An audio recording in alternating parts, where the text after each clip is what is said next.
ഒന്നടങ്കം മുറ്റുനോക്കുന്ന നിലമ്പൂർ ഉപതെരഞ്ഞെടുപ്പ് ഫലം കേരളത്തിലെ മുന്നണി രാഷ്ട്രീയത്തിൽ വരും കാലങ്ങളിൽ വരുത്തുന്ന മാറ്റം നിർണായകമാകുമ്പോൾ ചരിത്രമുറങ്ങുന്ന കിഴക്കൻ ഏറനാടും മഞ്ചേരിയുടെ ഒരു ഭാഗവും ചേർന്ന നിലമ്പൂർ നിയോജക മണ്ഡലത്തിലെ പഴയകാലത്തെയും വർത്തമാനകാലത്തെയും CPM പ്രവർത്തകരുടെ സിരകളെ ത്രസിപ്പിക്കുന്ന ഒരു വിപ്ലവ നക്ഷത്രമുണ്ട്. കമ്മ്യൂണിസ്റ്റ് വിപ്ലവത്തിന്റെ ഏറനാടൻ നഭോമണ്ഡലത്തിൽ കത്തിജ്വലിച്ചു നിന്നിരുന്ന സഖാവ് കെ കുഞ്ഞാലി എന്ന കരിക്കാടൻ കുഞ്ഞാലി.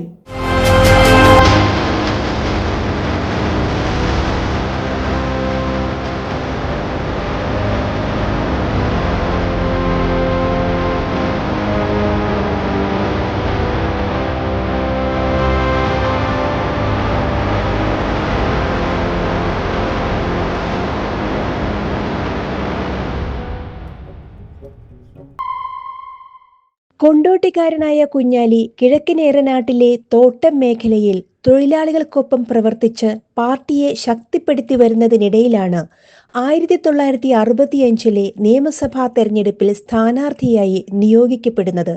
1964 കമ്മ്യൂണിസ്റ്റ് പാർട്ടിയുടെ പിളർപ്പിന് ശേഷം CPM സ്വന്തം ചിഹ്നങ്ങളിൽ സ്ഥാനാർത്ഥികളെ മത്സരിപ്പിച്ച ആദ്യ തെരഞ്ഞെടുപ്പായിരുന്നു 1965. അന്ന് നിലമ്പൂരിൽ കോൺഗ്രസ് CPM സ്ഥാനാർത്ഥികളടക്കം 5 പേരാണ് മത്സരരംഗത്തുണ്ടായിരുന്നത്. തോട്ടം മേഖലയിൽ വൻതോതിൽ സ്വാധീനമുള്ള കെ കുഞ്ഞാലി മുസ്ലിം ലീഗിന്റെ ശക്തി കേന്ദ്രങ്ങളായിരുന്ന കാളികാവ്, കരിവാരക്കുണ്ട് മേഖലകളിലും മേൽക്കൈ നേടി. ആകെ പോൾ ചെയ്തതിന്റെ 41.83% 20,060 വോട്ടുകൾ കെ കുഞ്ഞാലിക്ക് ലഭിച്ചു. 7,161 വോട്ടിന്റെ ഭൂരിപക്ഷം. എതിർ സ്ഥാനാർത്ഥിയായിരുന്ന കോൺഗ്രസിലെ A മുഹമ്മദിന് 10,753 വോട്ടുകളാണ് ലഭിച്ചത്. അതായത് 25.11% വോട്ടുകൾ. മുസ്ലിം ലീഗിലെ ഹമീദ് അലി ഷംനാദ് 8,868 വോട്ടുമായി 3-ാം സ്ഥാനത്തെത്തുകയും ചെയ്തു. കെ കുഞ്ഞാലിയുടെ സ്വാധീനവും വളർച്ചയും കോൺഗ്രസിന് തലവേദനയായി. 1965 നിയമസഭ ചേരാൻ കഴിയാത്തതിനാൽ 1967 കേരളത്തിൽ വീണ്ടും തെരഞ്ഞെടുപ്പ് നടന്നു. ആ തെരഞ്ഞെടുപ്പിലും CPM സ്ഥാനാർത്ഥിയായത് കെ കുഞ്ഞാലി തന്നെയായിരുന്നു. ഇത്തവണ 62.04% വോട്ടുകൾ സ്വന്തമാക്കിയ കുഞ്ഞാലിക്ക് 25,215 വോട്ടുകളാണ് കിട്ടിയത്. 9,969 വോട്ടിന്റെ ഭൂരിപക്ഷമാണ് ജനകീയനായ കുഞ്ഞാലി സ്വന്തമാക്കിയത്. കോൺഗ്രസിലെ A മുഹമ്മദ് തന്നെയായിരുന്നു 1967 കുഞ്ഞാലിക്കെതിരെ മത്സരിച്ചത്. 37.96% വോട്ടുകൾ മാത്രം ലഭിച്ച മുഹമ്മദിന് അന്ന് കിട്ടിയത് 15,246 വോട്ടുകളും. ജനങ്ങൾക്കിടയിൽ സർവസമ്മതനായ കുഞ്ഞാലിയുടെ വളർച്ചയും സ്വാധീനവും തിരിച്ചറിഞ്ഞ നിലമ്പൂരിലെ കോൺഗ്രസുകാർക്കിടയിൽ കുഞ്ഞാലിയുടെ ജനസമ്മതി വലിയ ചർച്ചയായി. ചുള്ളിയോടുള്ള കോൺഗ്രസ് പാർട്ടി ഓഫീസിൽ ആര്യാടൻ മുഹമ്മദ് അടക്കമുള്ളവർ ഒത്തുകൂടി. തോട്ടം തൊഴിലാളികൾക്കിടയിൽ ഉണ്ടായ തർക്കങ്ങൾ CITU INTUC വാക്കേറ്റങ്ങളിലും തല്ലിലും എത്തിയതോടെ പ്രശ്നപരിഹാരത്തിനായി കുഞ്ഞാലിയും ആര്യാടനും അടക്കമുള്ളവർ ചർച്ചയ്ക്ക് തയ്യാറായി. 1969 ജൂലൈ 26 ചർച്ചകൾ പൂർത്തിയാക്കി പാർട്ടി ഓഫീസിന്റെ പടിയിറങ്ങി വന്ന കരിക്കാടൻ കുഞ്ഞാലിയുടെ ഇടനെഞ്ച് ലക്ഷ്യമാക്കി എതിരാളികളുടെ വെടിയുണ്ട പാഞ്ഞെത്തി. ചോരയിൽ കുളിച്ച നിലയിൽ നിലമ്പൂരിലും മഞ്ചേരിയിലും പിന്നീട് കോഴിക്കോട് മെഡിക്കൽ കോളേജിലും പ്രവേശിപ്പിച്ചെങ്കിലും 1969 ജൂലൈ 28 കുഞ്ഞാലി എന്ന മിന്നും രക്തനക്ഷത്രം നിലമ്പൂരിന്റെ രാഷ്ട്രീയ ആകാശത്തു നിന്നും പൊലിഞ്ഞു. ഇന്ത്യയിൽ ഒരു MLA ആദ്യമായി കൊല്ലപ്പെടുന്നതും നിലമ്പൂരിലാണ്. ആര്യാടൻ മുഹമ്മദ് അടക്കം 25 പ്രതികളുണ്ടായിരുന്ന കേസിൽ സംശയത്തിന്റെ ആനുകൂല്യം കൈപ്പറ്റി പ്രതികളെല്ലാം പുറത്തിറങ്ങി. കുഞ്ഞാലിയെ വെടിവെച്ചത് ട്രാക്ടർ ഓപ്പറേറ്ററായ ഗോപാലനായിരുന്നു എന്ന് പിന്നീട് CPM തിരിച്ചറിഞ്ഞു. 1971 ദുരൂഹ സാഹചര്യത്തിൽ കുത്തേറ്റു മരിച്ച നിലയിൽ ഗോപാലന്റെ ജഡം കണ്ടെത്തിയെങ്കിലും ഈ കേസിലും ആരും ശിക്ഷിക്കപ്പെട്ടില്ല. കുഞ്ഞാലിയുടെ മരണശേഷം 1970 നടന്ന തെരഞ്ഞെടുപ്പിൽ കോൺഗ്രസിലെ MP ഗംഗാധരൻ നിലമ്പൂരിൽ നിന്നും നിയമസഭയിലെത്തി. CPM-ലെ PV കുഞ്ഞിക്കണ്ണനായിരുന്നു എതിർ സ്ഥാനാർത്ഥി. 51.8% വോട്ട് ഗംഗാധരനും 45.72% വോട്ടുകൾ കുഞ്ഞിക്കണ്ണനും ലഭിച്ചു. 2811 വോട്ടുകളുടെ ഭൂരിപക്ഷമാണ് ഗംഗാധരന് കിട്ടിയത്.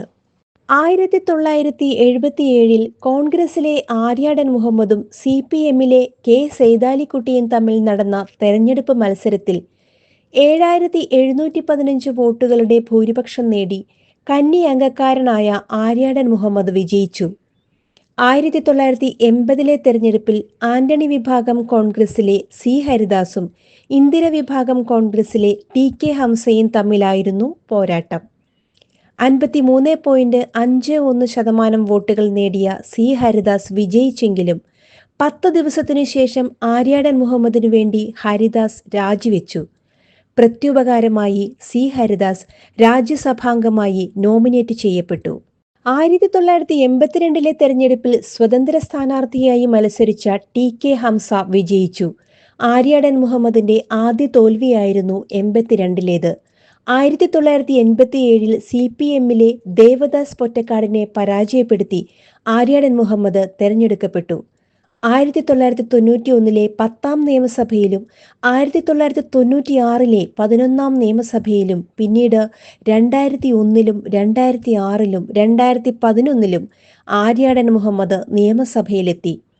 2016 ആര്യാടൻ ഷൗക്കത്തിനെ CPM സ്വതന്ത്രൻ PV അൻവർ പരാജയപ്പെടുത്തിയതോടെ ആര്യാടൻ യുഗത്തിന് തിരശ്ശീല വീണു. 2021 കോൺഗ്രസിലെ VV പ്രകാശിനെ തോൽപ്പിച്ച് PV അൻവർ വീണ്ടും നിയമസഭയിലെത്തി.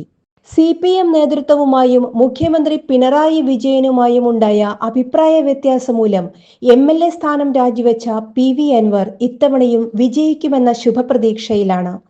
വോട്ടെടുപ്പ് കഴിഞ്ഞ ശേഷവും 30,000 വോട്ടെങ്കിലും തനിക്ക് കിട്ടുമെന്ന് അവകാശപ്പെടുന്ന PV അൻവർ തികഞ്ഞ ആത്മവിശ്വാസത്തിലുമാണ്. 75% താഴെയാവും ഇത്തവണ നിലമ്പൂരിലെ വോട്ടിംഗ് ശതമാനമെന്ന് A to Z ന്യൂസ് നേരത്തെ റിപ്പോർട്ട് ചെയ്തിരുന്നു. പുതിയതായി ചേർക്കപ്പെട്ട 8000 വോട്ടുകളിൽ നേർപകുതിയെങ്കിലും സ്വരാജിന് കിട്ടുമെന്ന ശുഭപ്രതീക്ഷയാണ് ഇടതുമുന്നണിയുടെ വിജയപ്രതീക്ഷയുടെ ഒരു ഘടകമെന്ന് പറയാം. തെരഞ്ഞെടുപ്പിന് മുമ്പ് 600ഓളം വോട്ടർമാരുമായി നേരിൽ സംവദിച്ചപ്പോൾ 220 പേരും ആര്യാടൻ ഷൗക്കത്തിനാണ് വിജയസാധ്യതയെന്ന് പറഞ്ഞിരുന്നു. 180ലധികം സമ്മതിദായകർ സ്വരാജിനെ പിന്തുണച്ചപ്പോൾ 51 പേർ അൻവർ നിസ്സാരനല്ലെന്നും പറയുകയുണ്ടായി. 147 പേർ ഒരു സ്ഥാനാർത്ഥിയെയും പിന്തുണച്ചതുമില്ല. ഇതിൽ നിഷ്പക്ഷ വോട്ടും നോട്ടയും ഭരണവിരുദ്ധ വോട്ടും ഉണ്ടാവാമെന്നാണ് വിലയിരുത്തൽ. 23-ന് ഫലം പുറത്തു വരുമ്പോൾ വാഴുന്നോർ വീഴുമോ അതോ വീണവർ വാഴുമോ എന്ന് ഉറ്റുനോക്കുകയാണ് പ്രബുദ്ധ കേരളം. നിലമ്പൂരിലെ ഈ ഉപതെരഞ്ഞെടുപ്പിൽ യഥാർത്ഥ മത്സരം സർക്കാരും പ്രതിപക്ഷവും തമ്മിലാണ്. നിലമ്പൂർ രാഷ്ട്രീയ ഗോതയിൽ ഇത്തവണ ആര് വീണാലും പരിക്ക് ഗുരുതരമായിരിക്കുമെന്ന കാര്യത്തിൽ തർക്കമൊന്നും വേണ്ട. A to Z news Malayalam 24.